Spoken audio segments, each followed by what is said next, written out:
Hey guys, this is my first tutorial video, and I was asked very kindly by the Chameleon Pens people if I could show how I do my watercolor style. For anybody who doesn't know me, my name is Amy, and I am a tattoo artist who specializes in watercolor. So without further ado, here we go.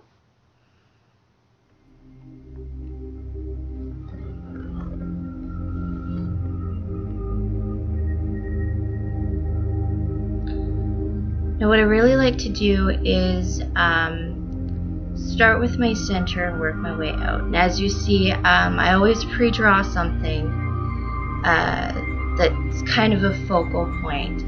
When I'm planning out a piece for a tattoo, I tend to have a body part in mind and just one thing that kind of tells the story and takes you along for the ride.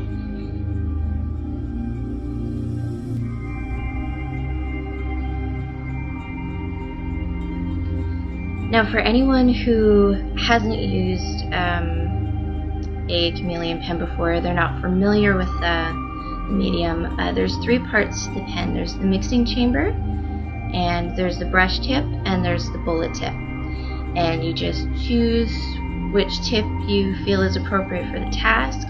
Brush tip leaves a more, spreaded edge like a paintbrush, and a bullet tip is a little bit more finer and to the point. And you pop it into the mixing chamber and you give it a couple seconds to absorb the mixing solution, and then you go to town.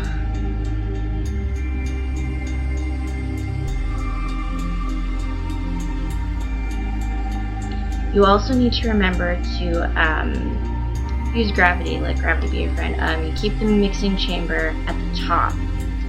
So that doesn't mean you tip it upside down and you let all the color pour into the clear solution.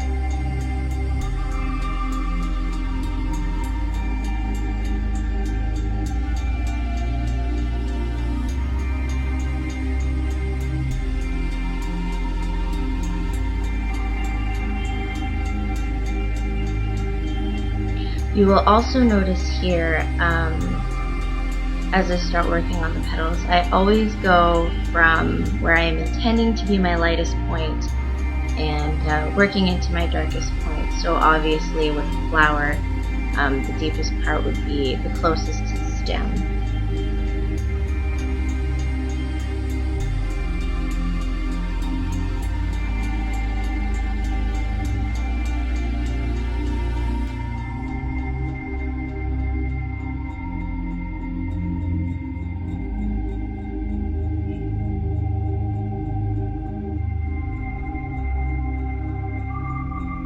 Obviously this does take a little bit of time if you have a specific color that you are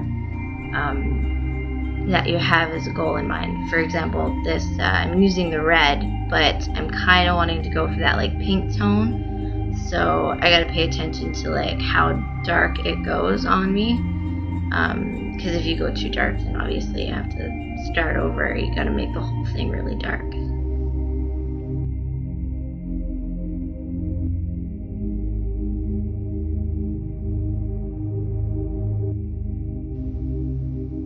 I do also apologize for the lighting. Unfortunately, with my very busy job, I don't get much opportunity to record unless it's very, very late in the evening. So apologies for the poor lighting situation.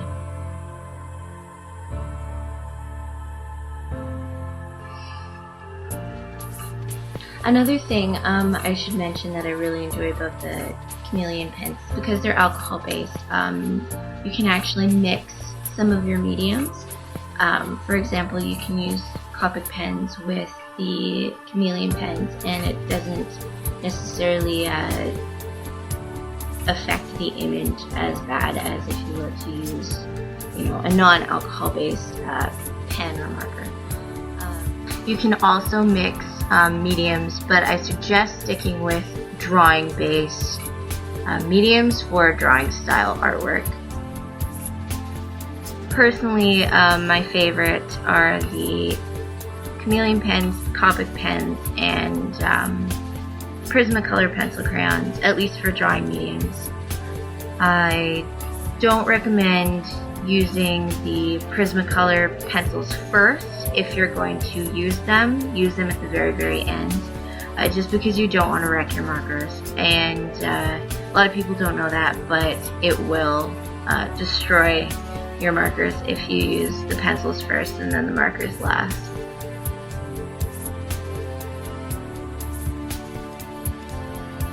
Anyways, you can see here I'm using the clear color blender in the negative space. This is something that I like to do when I'm starting to create like the watercolor effect, which is really just splashes of negative space with color. I find that pre-coating with a with the clear color blender gives me a little bit more of a blend.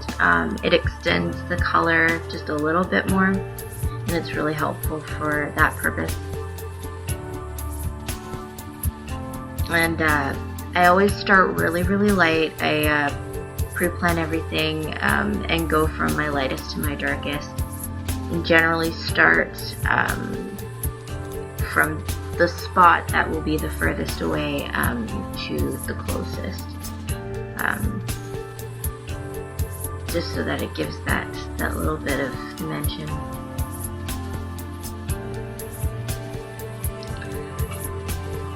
This can start to be the really fun part, because the image itself will start to take shape, and you can decide which direction you want everything to go. For me, I generally keep with what I call the S shape, and it's pretty popular in tattoo terms, but it's just keeping that flow where it could really fit on any body part.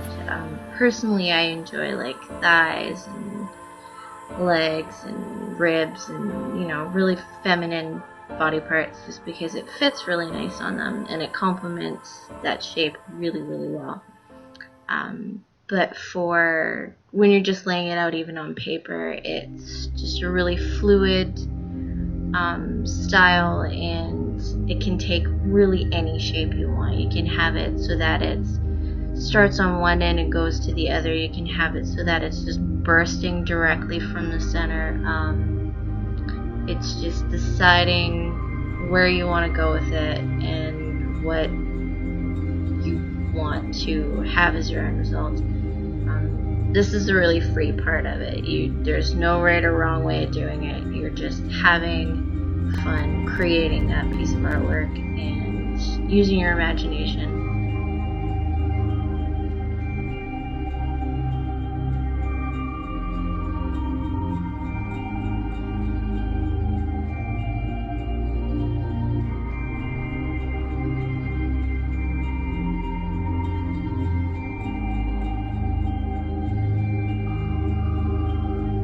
You will also notice with these like little bursts of color, I'm not necessarily like, I don't have a real game plan. I'm just feeling it out, and I'll pause every once in a while and kind of imagine like which way I think it'll go, but it's really just enjoying yourself and having fun with the piece.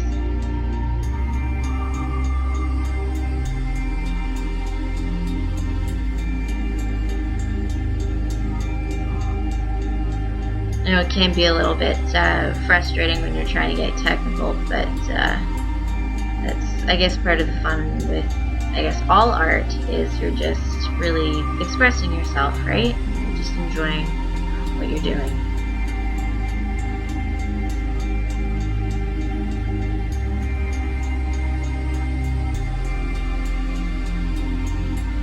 So for anyone who didn't notice here, I transitioned from the more green color to the sky blue color, and I'm just blending that in really lightly to complement that.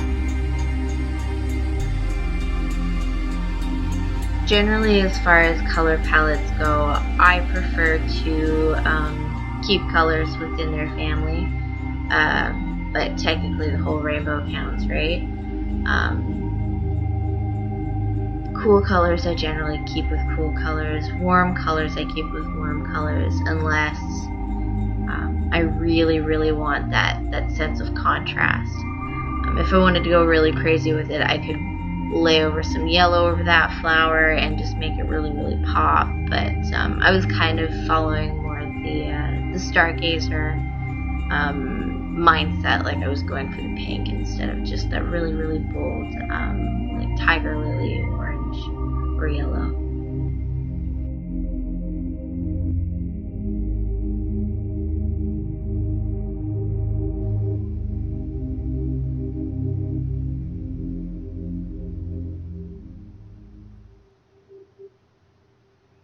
So the last thing that I do is I take the fine tip pen and I just hash out all the little details.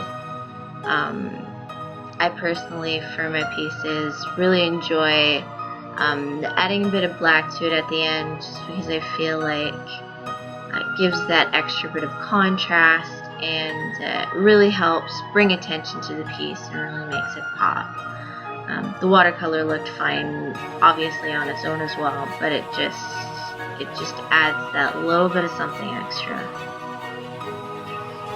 And again, this really has no rhyme or reason. It's just feeling it out and feeling what you want to portray in the piece. You can go really crazy. You can be a little bit more conservative if that's what you prefer.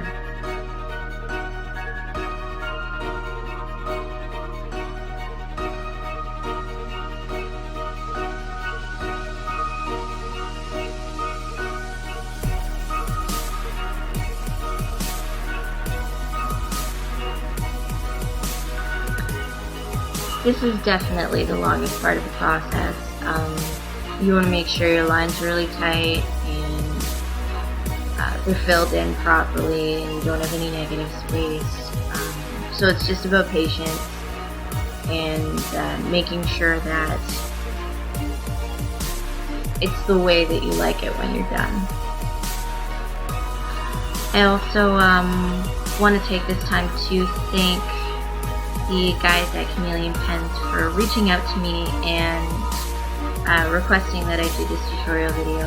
When I purchased the pen, I really just liked the idea of the product and I didn't really think much of it, and I started sharing my work on my Instagram, and one of the guys emailed me and said, hey, we really like your stuff. So I thank you so much for this opportunity and to share my artwork with all of you, and I really hope that this was a valuable learning experience and maybe it'll bring out a side of you never knew you had.